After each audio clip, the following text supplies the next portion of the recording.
Thank you all for coming. I'm Wendy Eley Jackson, a lecturer in Film and Media Studies in the College of Creative Sciences here at UCSB, and I am joined by my colleagues, Liz Yale Marsh, who is our lead producer. Let's give her a hand. Yeah. And our next guest needs no introduction. You've just seen him wrangling. This is the infamous West. Let's give him a hand. Thank you. I'm going to start today. I know some of these origin stories, but West, one of the questions that we often get is about horses down to the rim of the canyon. Why the Mustang specifically? Well, for one, it's a very unique opportunity for domestic livestock to travel into the Grand Canyon. You know, they've typically got contract stock there, the donkeys that take people in and out of the Grand Canyon. So having stock that's outside of the national park and go down into the Grand Canyon is in itself very unique for that opportunity to even happen. But with Cara and the film, Mustangs or wild horses is what my specialty is working with wild horses. So all the horses that you guys saw in the film were once free-ranging, roaming wild horses that lived in America's landscape as wild horses. So they're very adept to that type of terrain. They're very strong and hardy. They're very conditioned for rough living, for survival. And the Grand Canyon is definitely a place it's very rough. So the Mustangs were very capable, very set up for that, and that was Cara was wanting to ride on a Mustang into the Grand Canyon. So that's kind of how I come about it. So it was a very unique opportunity for all of us. You want to share with us how the Mustangs came to be? Because Cara had a different story going into what she wanted to do. Oh, with how me and my Mustangs got involved? Yeah. Yes. Well, what you don't know in the film, or what you don't really ever see, is that 45 days before the expedition, there was some issues with another contractor that was to provide the animals to go into the Grand Canyon. So 45 days before the launch of this great project, there was a little hitch in the giddy-up of who was going to be providing those services. And so I got the phone call. I had 45 days to prepare myself, my team, my animals to do that job. That's a very, very high-risk, high-profile job to do that. It wasn't something you just, go get Grandpa's horse and sure, we'll go ride in the Grand Canyon. It takes specialized training to have that happen. So, but we were ready for it, and our training program is set up and designed to have that be easily safe on a short notice. And so, yeah, we hit the ground running. We had 45 days, and we took it serious, and we went after it. It was awesome. So when I think of a Mustang, I think of just wildness, not really tameable.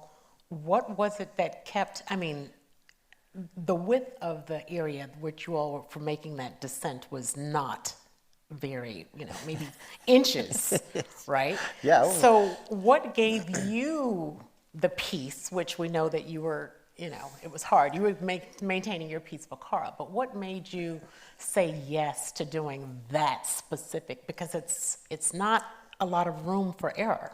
That, first of all, I'm an adrenaline junkie, so as soon as I saw the project and was hearing about it, and I was like, the Grand Canyon, what? You want to ride horses into there? Like, I don't know if anybody's done that very much. So I was all about it from the challenge perspective, but that type of terrain and that type of extreme riding is very, very common to me and very, very familiar. So I do a lot of really extreme riding and training horses to do very dynamic, precarious, navigating through things. So it was very, very much within my wheelhouse, within my comfort level, but also very challenging. So, I was just all about it. It was hard for me to not want to do the project. Had you ever worked with anybody with a disability like Cara's before? No, not to that level, and that was definitely a concern, something that we really looked at on my team, on my side of it, on the safety side, was what's the worst case scenario? And so we really put together a safety plan as far as like, what's the worst case that might happen? Let's plan for that times two and make sure we have that covered. So we put together a great safety plan to have her, whatever we needed to do. Liz, Oh, Captain, my Captain. So let's talk about pulling this film together, right? From inception to post-production. I know it made me say yes, but what made you say yes? So it was time meets opportunity. I have known Cara since 2012, and we can get into that later. But she had gone on this expedition, and I wasn't involved at all in the expedition, other than as a friend and supporter, sort of watching from afar.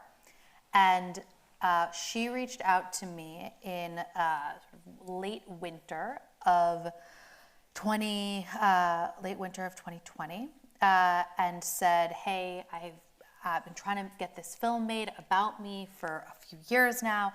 I have all this footage. Do you have time to look at it?" And I said, "No, absolutely not.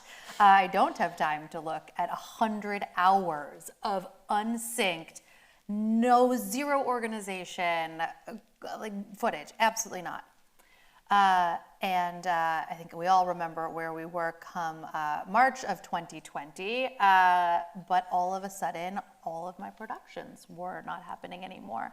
And all of the films and television series that I was working on in my career were just ground to a complete stop. And I called her and said, "Well, I've got time to look at 100 hours of footage now." And so I started going through it, and within the first few hours of looking through it, I called her and I said, "Oh my God, you have a film here." And so we put together a bunch of selects, and Wendy, you at that point, you had already joined up with her and were trying to get it across the finish line. But funny enough, we didn't have a director, and so it's often in this industry, you kind of reverse engineer projects. You try and marry the right director with the right project. But never in my career did I have a film that was this far along that didn't have a director. And so I contacted a very good friend of mine and frequent collaborator, Celia Aniskovic, and I said to her, "I think I have a film that is the perfect story for you to tell." And she watched the footage as well, and it really spoke to her on a very personal level. She lives with 2 hidden disabilities herself, and had often, up until that time, had been very concerned about losing work if anybody found out that she had a disability. She was concerned that production is a very challenging space. There's no margin for error, and that if anybody knew, they would treat her like a liability. And she didn't want anybody else's assumptions of what she could and couldn't do to affect her own ability to live her dreams of what she wanted. Very similar to the story that you guys just saw with Cara. And so she and I spent those early months of the pandemic organizing those 100 hours of multi-camera footage and figuring out how to put a story together. I just found my drive with all of that footage. Yeah. I keep opening this one box in my house, being like, "What's in this big box in this closet?" I was like, "Oh, it's all the drives." It's all the drives. It's all the drives. So how many cameras? Do you remember? Plus GoPros? So I want to say it was 4 cameras, plus everybody had GoPros all over them. There was all sorts of really incredible special rigging that was done. Justin Clifton, our cinematographer, was brilliant and very specialized in shooting in this terrain. What's really incredible about the team that was there on the ground is how specialized everybody was and how well they knew what they were doing. And this is certainly a specialized shoot. You can't just bring any old DP into the Grand Canyon and hope for the best. That was something that I noticed. I mean, I hadn't met anybody until we got to the Grand Canyon. Before I didn't even meet Cara until the day before in person. But when we got there and got meeting the crew, the different camera guys and the sound guys, and like these guys were like legit mountain rock climbing athletes, and like we would come riding around a corner, and then there'd be a sound guy like hanging from his big toe on a cliff, upside down, you know, and capturing the sound as we come by, with one of the camera guys on another cliff over here with his other fingernails holding on. Like, these guys were, it was amazing to work with such an elite crew. It really was. I call them the Jimmy Chin who did Miru and Free Solo of the Grand Canyon, for sure. What were some of the big difficulties that you found? I mean, you met Cara just literally the day before the expedition started. So what were your immediate, the trepidations or any hiccups that you found that you're like, okay, we may not make this? Nothing came up in the in the first meeting, and we did some test riding together the day before, kind of familiarizing her with the horse and getting that introduction and getting them kind of working together, and that went really well. But as you saw in the film, when we got to the cliff edge and when Cara looked off that edge, when that hit, that was the big moment of like, ooh, this is almost not happening. Like, it was a moment to get through, for sure. And then after she got hurt, you know, injured there a little bit, bumped her head, and that was some stuff to just deal with in live time, just right now, and what's the safety issue here? What's the next best thing to be doing? That was, for me, that was the moments that were real in live time. I kind of had my own my own kind of buy-in moment about 3 o'clock in the morning before we left. We were teed up to leave at, I think, at like 6 a.m.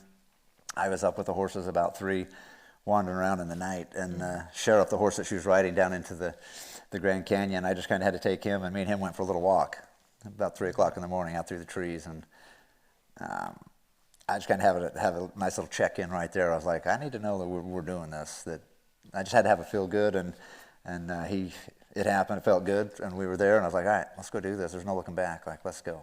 Was there ever a plan B for you? If it couldn't Helicopter. be shared?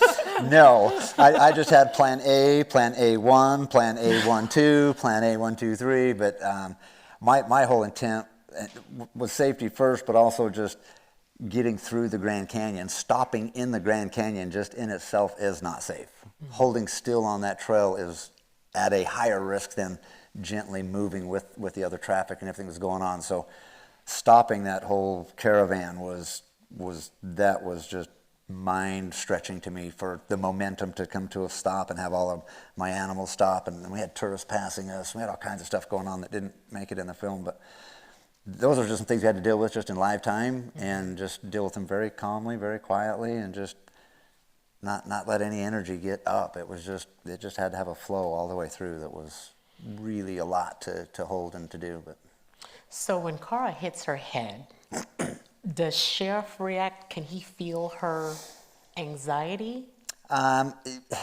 Yes, but also no. I mean, Sheriff and he was very connected to me. Like, I was directing every single footstep. I don't know if you guys noticed, but as far as I know, and the other crew that was there, I'm the only guy that's ever walked into the Grand Canyon backwards.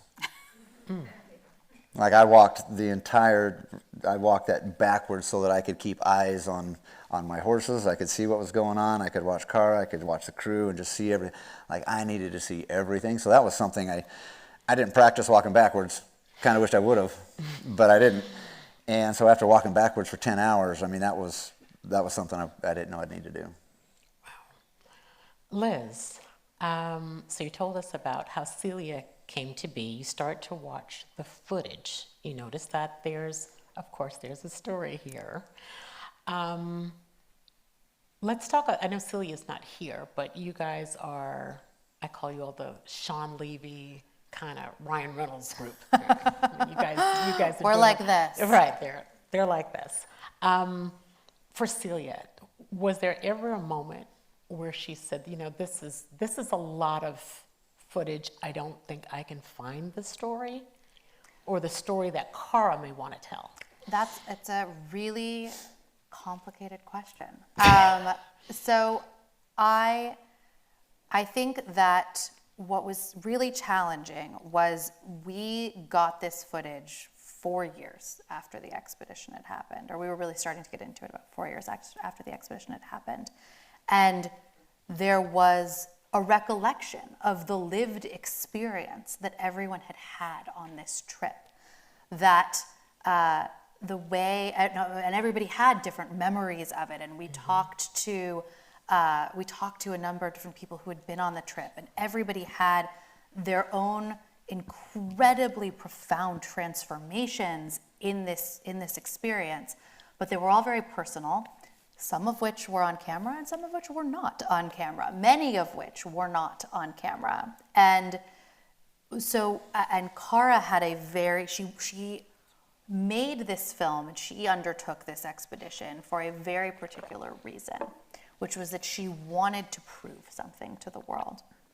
And and you see it in the film, when she wants to turn back, she can't, because she's taken on this mantle of what it is going to be to represent the largest minority in the entire world, which no single human can represent that many people. But I think that Cara maybe thought that she could, because she so deeply wants to be a beacon for the disability community. And so we really struggled at the outset of this, because we also wanted Cara to be a very active participant in the making of the film. I think in documentary, recently there's been a real shift. And you'll see in any language you ever see about this film, we do not call her a subject, we call her a participant. She was a participant, an active participant in the creation of this film at every step of the way. But it did take a lot of conversations and a lot of iterations to mine the footage and find the story that resonated with Celia as the director, myself as a producer, I know Wendy, you as a producer also, and that also was what Cara wanted it to be. And that took a while. We also, at one point, it was a feature. So we were cutting it as a feature for quite a long time. And we ran into fundraising issues, trying to make it as a feature. Everything just is more, the score is more expensive, graphics are more expensive. It's just, that the edit is not more expensive for those filmmakers in the room. I'll say it takes pretty much just as long to cut a good short as it does to cut a feature, because it is easier to be long-winded than it is to be brief, as evidenced by this answer. But we ultimately felt that it was more powerful when we had to choose to be concise and we had to choose to be brief. And so that was a big moment when we walked away from it being a feature. And we had to leave a lot on the cutting room floor in order for it to become the story that it is now.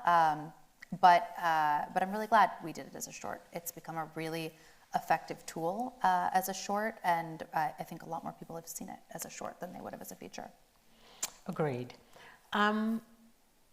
Let's talk about there's a lot of the crew in the water, right? Has our whole entire, I don't even know this, has our entire team seen the film? Yes. Okay. Yes, everybody has seen the film. There's a lot. There's a lot there. But can you share the reason why YouTube and not to the other places where it could have gone? Absolutely. So we really wanted accessibility to be baked into every aspect of this film, from the team that made it to at every level, in production, in post-production, and in how we delivered it. So as you saw, the film has open captions. We only screen the film with open captions. I think we didn't get nominated for an Oscar, so now I can share the story. But when we did submit we were eligible to be considered for the Oscar. And when we submitted it, we got back a letter saying, we don't want open captions. Please resubmit it without the open captions, and you submit a separate closed captioning file. And we said, well, this is the only version of the film we have.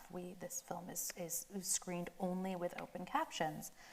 And they said, well, then you need to write us a letter saying that this is an artistic choice that overrides the Academy principles and rules. And so we submitted a very strongly worded letter about why it is not an artistic choice to make a film fully accessible. It should be just a matter of practice. So the film at every level, even things some of you in the audience may notice, some of you may not notice, but for those who do, I hope it resonates that all of the fonts in the graphics are designed for readability for people with low vision. The sound design is designed for people with sensory hearing issues. So we really were mindful at every level. YouTube is the most accessible platform for everybody internationally. It does not live behind a paywall. We did not want people to have to sign up and pay $14.99 a month in order to see this film. And we wanted people everywhere around the world to be able to see it. And it's worked. We've been screening this film all over the world. People around the world have seen it. The only way actually you can see it without those open captions is that it is on YouTube in a way without, so you can put your captions in your own language. But that is the only option. But YouTube, it's been a wonderful place to premiere it. We premiered on International Day of People with Disabilities, which was December 3rd. And YouTube's a really amazing platform for creators. So there's so much footage that's left behind. Is there, not me, you. I know we've all kind of moved along, but is there any opportunities for the public to see some of the BTS behind the scenes footage? There is a little bit on our social media, so if anyone's interested, you can go on facingthefalls.com and you can link to our Instagram, and there is some behind the scenes footage there. Beyond that, not really. Unfortunately, cutting that costs money, Yes. and when you distribute on YouTube, no one is paying you. So we were really fortunate to be able to raise enough money to do the things that we did, but we were not, once we hit that threshold to get the film made, we didn't have extra money to throw in bells and whistles. I would say there's bells and whistles that ended up on MSNBC. So there's bells, there's bells and whistles to it. How do you, for Cara now, this film, or at least the journey of the film, got her to be a speaker for not TED Women, and she was actually the closing night speaker for TED Women based on this exploration, this expedition that she did.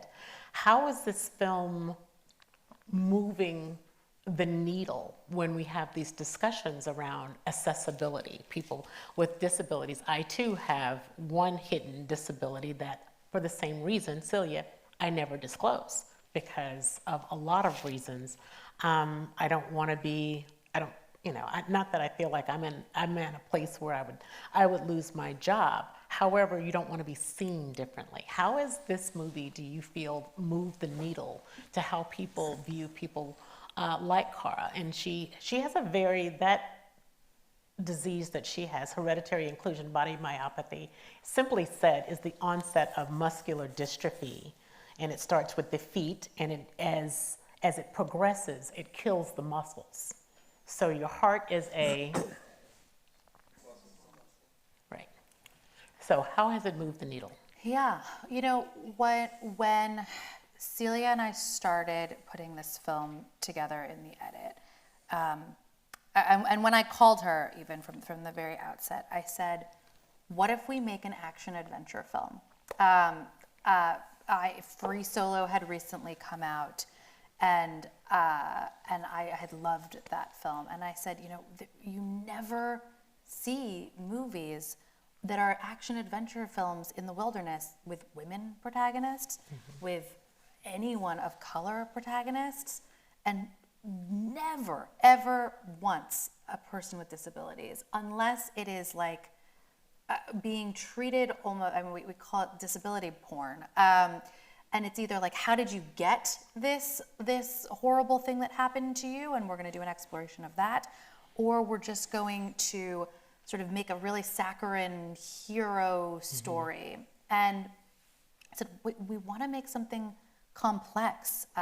We want people to walk away from this film going, wow, Cara is amazing, but not because she has a disability, because of who she is and what she accomplished.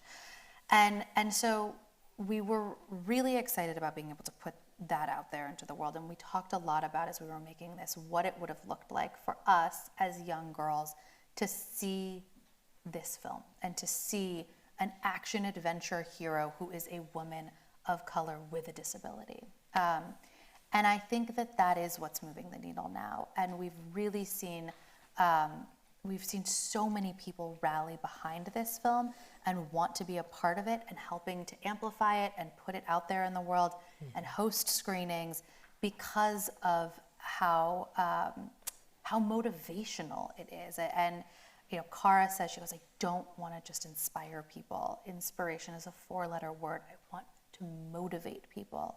And we have seen a lot of people feel really motivated. We come out of almost every screening with somebody coming up to us saying, okay, I'm going to go do the thing I've been avoiding doing. And that's really powerful. And that's, I think, something that we're really excited that's the message that's getting out there. Hindsight is 20/20. What would you do differently? I would have been on the expedition. You know, I know there's a lot of filmmakers in the room, so to speak sort of filmmaker talk, you know, we really, Celia and I had to treat this like it was an archive-based film, because to us it was effectively us getting a dump of archive in our lap, and then and we had no map. We had Cara's recollections, and she herself hadn't gone back and watched all the footage. We had, you know, the various people on the expedition's personal recollections, but there was no one was like, oh, here's where everything is, and here's how this unfolded. And you know, there was one point where I said, can everybody just tell us what you did each day, and like, is there a map so we can try and figure out what goes where? It was a real excavation, so we really did. We had to treat this like it was just a purely archival film, and then figure out how to put those pieces together. Would it have been a different film had we been on the ground directing it in real time and being able to really have that story in mind? Absolutely. But I love the film it is now. And I think that, yeah, that's the, otherwise I'm really, I have no regrets about it. Wes, have you thought about making this a rinse and repeat to maybe help other people with disabilities? You know, at the time when you're all high on the adrenaline and everything's still fresh, I was like, oh man, every year we're going to do, I want to ride this canyon every year. Like, that was great. And then, you know, the next year comes and you're busy and have all the things, and you look back like, oh yeah, that was a massive project. And oh yeah, that's going to take a lot of whatever to get that done. But so, yeah, I told myself after we did that, I was like, I for sure want to do this. I want to come back where I can enjoy it as myself, you know, and just kind of be in the landscape and do it and not be that stressed. But have I done it? Nope. Nope. I've been back to the Grand Canyon. I just haven't rode in on a horse. But yeah, that would be a feat to do again. Absolutely, that'd be a life moment. Let's do it. Well, I will say, Cara has said she's going back. Cara is already planning her return to the canyon. She is going back. That's another, so it's 150 miles. How much further? Another? She crossed, Wes, you may know this better than I, but the crossing from rim to rim does not actually mean she crossed the full breadth of it, right? She crossed this way. Now she wants to cross this way. Yeah, we went down and in and across and about halfway up the other side, and then we had a camp spot there and a few days of resting, and then we come back to the river. So we didn't do rim top across the top. But. Now I saw Cara. I guess that was in December how is she now? She's amazing. You saw the film ends that she was working at the White House. She is no longer working at the White House. She is back living in New York City, which she loves. She's very happy to be back in New York City. She has been traveling with this film and then traveling for her advocacy work, and really continues to be dedicated to promoting the work that she's been doing and that her peers have been doing. She's great. So for I think Cara speaks, 7 languages fluently? Something like that. Yeah, she speaks, and she's lived in... She doesn't speak cowboy. She doesn't, she doesn't speak cowboy. It's too fancy. We got our own thing. But I do know she's very, very passionate. She remains very passionate about how we see people with disabilities and the mediums that they lie on. And so I'm so happy that you're able to speak. Why YouTube? And the accessibility. And when we think about, I think Emily Zinn shared with you, we are a film and media studies program, and there's so many amazing scholars here at UCSB that really kind of study the form and the technical as well as the scholarship behind movies like this. What do you think would have happened if, let's just say, what do you think would have happened if that day came at Doc NYC never happened? If Celia never met Hillary? Well, we actually had a handful of really cool celebrities who wanted to EP this. So we were actually really lucky that there were, as this film was finishing, through Celia and my relationships in the industry and having been around for a while making documentaries, there were a couple people who were quite interested in putting their names on it. But we really felt that Hillary and Chelsea Clinton's message around gutsy women, I don't know if anybody saw, they had a book called Gutsy and a series on Apple called Gutsy that is really about women who have had the guts to be incredible change makers. And we were really inspired by that and really thrilled when they decided to come on board at the film. At first, we thought maybe it was just going to be their production company, and then we got the message that they both themselves had watched the film and wanted their actual names on the film, as long as Cara was okay with that. They actually said they wanted to make sure that it didn't feel like it was detracting at all from Cara and Celia to have their names on the film. And we were honored to have their names on the film, and it's been really wonderful to have them be part of the promotion of it. Certainly for a film that we were releasing on YouTube with zero marketing budget. We got lucky that we, as Wendy mentioned, we had a spot on MSNBC, and we did have, there was a really wonderful People magazine and a really wonderful Time magazine story. But I certainly think that having them behind it really helped amplify the message. So there's a lot of filmmakers in the audience. Yeah. So what do you say to students that are working on their own docs now? Are we in the time of the independent? How would you suggest them work to get their film out there now? I think the distribution model is changing rapidly, and what I say tonight could be different tomorrow morning.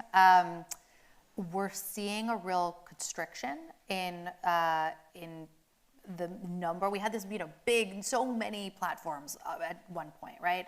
And now they're consolidating, and there are fewer sort of platform buyers than there were sort of in the heyday a couple of years ago. But there's also so many more ways to get a film out there and monetize a film, self-distributing. And I think that that if you can use, especially young people who are savvy with social media, we're old, we had to hire a social media expert and pay her a bunch of money to do things, and she's amazing and a genius. But many of you may just innately know how to do some of this stuff, or it's a second language. But using social media to help promote your film and being able to put it out there on YouTube, there are ways to monetize it via YouTube. I've seen films being distributed in parts via TikTok. I think there's a lot of really interesting ways to get it out there. The more you can network, the better. The more you can submit to film festivals, and if you can, go. We premiered this film at a film festival called Indie Shorts, which is a short documentary film festival, and they have a whole student section, and there were a ton of students there, and they were then, because we were all at the same parties, we were all networking and seeing each other, and I do my best when students email me if I've met them at a film festival and they have a film there. If they email, I try my best to answer, and so certainly just going out there and putting yourself out there is really, really important, because you never know if you'll meet Hillary Clinton's head of her company and she'll want to put her name on your film. What about filming? I'm always thinking, these students have lived through COVID, right? They are the ones that, we lived through it, but they came through high school, and a lot of them finished their high school and maybe part entered college through COVID.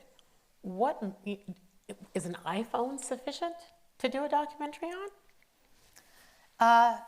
Get a gimbal so it doesn't shake. I think that if you can make something beautiful and resonant, then absolutely an iPhone is sufficient. I mean, iPhones are some of the most powerful filmmaking tools imaginable. That said, you also want it to be artful, right? So just making sure that it looks good, sounds good is probably even more important. So get a lav for $20 on Amazon, get a gimbal for $9, and throw your iPhone on it. And I think you can make something. I think that where I see sort of documentaries either breakthrough or not is often in finding a story that people can really connect with. And I think a lot of times people approach documentaries as so issue-driven that you can't connect with it anymore. And I think that people need, especially now more than ever, people don't just want to be hit with all of the things that they're being hit with on the news on a daily basis. The world is bleak and hard enough right now. That's not what you want when you're coming to be entertained. But that also doesn't mean that we're only going to make really silly, gratuitous things. You can make things that are powerful and have a message, but that also are fundamentally entertaining and a little bit escapist. So I would say certainly if those of you who are interested in documentary and have issues that you're passionate about and want to tell, find the story in them and follow the character, follow the story as opposed to the issue. And for those of you that may not remember, it's a 3-act structure, right? The same things apply for narrative as it does for doc. You lead an inciting incident, you can bookend it, all of those things. People, I won't say it on here because this will end up on YouTube, but people don't go to the movies or they don't watch things just to know that their life is horrible. They already know that. So there has to be some type of value thematically as well as messaging to your point. So there's a story about disability, but there is the participant of Cara and understanding her backstory, and there's a whole lot there. If you can go to TED, and her speech is still there, it's 10 minutes, but it's the 10 minutes that truly blows you away. And she gives a little bit more exposition about her life. Do we have time for at least 1 or 2 questions, or? Yes, let's do it. This is particularly for West. I was curious about the process of taking her down on the horse. Did you use a lead rope like the whole way, or were you just guiding the horse with the reins in your hands? Great question. I led him all the way down, and I would have liked to have done that with like a lead rope and even had, some space there. But the terrain and that trail and the other traffic that was there, I wanted my physical hand on that horse physically to feel and communicate and to feel forward and backwards and all the movement. And so I was contact hand on the whole time. Other than some of the more level places, I could walk side by side and we kind of relaxed and took a breath. And the plan was that I was going to ride in front of Cara and lead her behind me. And nope, didn't happen. We quickly made adjustments. It's like, nope, that can't be the way that needs to be. And so we made some changes. So, great question. This one is also to West. The way it's framed in the documentary is that it looks like Cara and the horse were going to fall off those steeper steps almost at any point. And I was wondering how you overcame that in that moment. Again, the angles and the terrain that was shooting there, like we were very much like on the trail the whole time and various places of it, but we were never I was never fearful or cautious, like, ooh, we might slip off the trail. Like that never come up. So we were well within the space that we had there on the trail. It was limited, but we were very secure. The horses were very clear on what their role and responsibility was they just had to stay calm in the chaos for 10 hours. Yeah, it was incredible. This is also a question for Wes. I was wondering if you would recommend for any of us to do that journey, just for the same experience. On a horse? Or just in general? In general, absolutely. Like the Grand Canyon, like hiking into the Grand Canyon, like you're going to have to, have some physical capacities to do that. But the Grand Canyon is it's a very hard place. It's a very magical place, and it's a very soul-searching, soul-connecting place. So, yeah, if you've got the opportunity, or if you can make the opportunity, 100%. Thank you so much. I wanted to know when the decision to make the film fully accessible came in. At what moment in the production? When is it from Cara? She says she wants to promote the social model of disability, or was it also from the director's perspective? As you say, she has a kind of hidden visibility. So this is just my question. Thank you so much for making this an accessible experience. Very interesting. Thank you. Thank you for the question.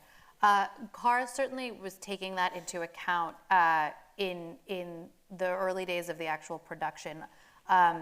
Although with the expedition, the hiring of everybody on that expedition was based on their expertise and safety in mind.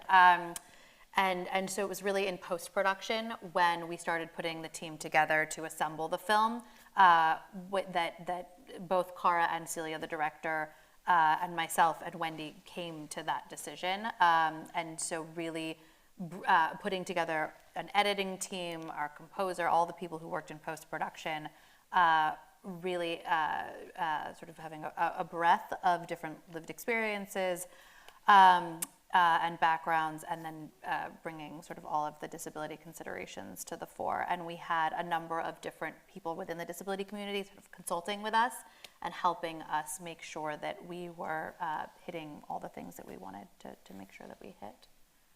And by the way, I'll mention for all of the Grand Canyon questions, just for the filmmakers in the room, there are so many grants and film festival opportunities for documentaries that are focused on the natural world and that are highlighting whether it's national parks or really just like American wilderness. And there's so many opportunities and not a lot of people do it because it's hard. So if this spoke to you in any way and you're like, I want to go do that trip, that is a great place to start for a film. And you may find some opportunities. And it's important to note the Grand Canyon, there were there were crane rigs over certain portions of the Colorado River. These guys are, I call it the Nat Geo kind of team. So nothing was haphazardly. These guys knew the river. They knew every etch of a body between rocks of where you could hang someone or hang a camera. But I think as filmmakers, the River Wild, I mean, if none of you have ever gone whitewater rafting, I was a professional until I was in the Colorado River, and I got thrown off, and I was about 16 feet deep, and the boat had passed over me, and had my husband not jumped out and pulled me from the rocks because my legs got lodged. So be careful in doing that. I now know that he actually loves me. It's not just for the Prudential insurance, thank you. He's here, but it's a great opportunity to make the film that and tell the story that you want to tell. And that's really what we want you to, no matter how arduous it might seem. This film took 10 years. If you were here when Sam Pollock, who's also one of our executive producers, was here, and you saw he finished the film, it took 30 years to do the Max Roach and the drum also swing. So, but when it's yours, it's not really a matter of time. It's seeing it come to fruition. And for Cara is like 4 exhausts on the back of a Porsche. She's going to push, and I'm so glad that she did. Thank you so much. I appreciate you all coming.